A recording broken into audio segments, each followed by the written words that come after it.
Ақбикеш мұнарасы Ақсүмбе ауылының оңтүстік батысындағы Қаратау қойнауынан бастау алған Ақсүмбе өзен аңғарының таудан шыға берісіндегі 200 метрдей биік жотаның үстінде тұрғызылған.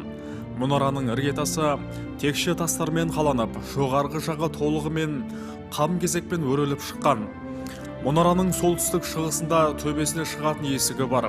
Есіктен кірген адам төбесіне бұрғы басқышпен айналып шығады. Бірінші айналмадан өтіп 3,5-4 метр биіктеген соң бір адам еркін тұратын және айналаға ешқандай кедергісіз қарай алатын солтүстікке қараған терезе кездеседі. Терезеден Шу өзені бағытындағы мидай жазық даладағы тіршілік алақандағыдай анық көрінеді. Терезе жанындағы бұрғы басқышпен жоғары өрлеп, екінші айналымға көтерілгенде 6,5 метр биіктікке оңтүстікке қараған екінші терезе кездеседі. Бұл арадан оңтүстік беткейдегі тау аңғары, оның қойнауы анық көрінеді. Осы арадан бастап жоғары көтерілетін бұрғы басқышпен бозылып, жоғары көтерілуге мүмкін болмай қалған. Екінші терезе мен мұнараның төбесіне дейін арақашықтық шамамен 5,5-6 метрдей. Қары мен жаңбыр суынан биік шоқы басындағы таудан соққан самал салдарынан мұнараның оңтүстік батысының тең жартысына жуығы мүжіліп құлаған.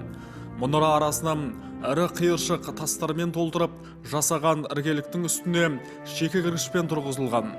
Жота басында ақ керіш топырақтан құйылған қам кірпіштен тұрғызылған мұнараны жергілікті халық сүтке илеген, арасына ту биенің құйрығын турап салған дейді.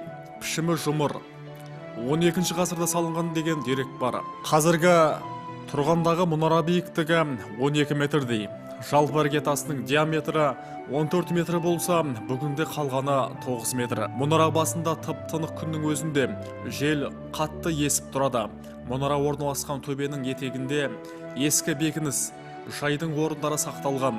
Ол жай созылып барып қазіргі Ақсүмбе елді мекеніне жалғасады.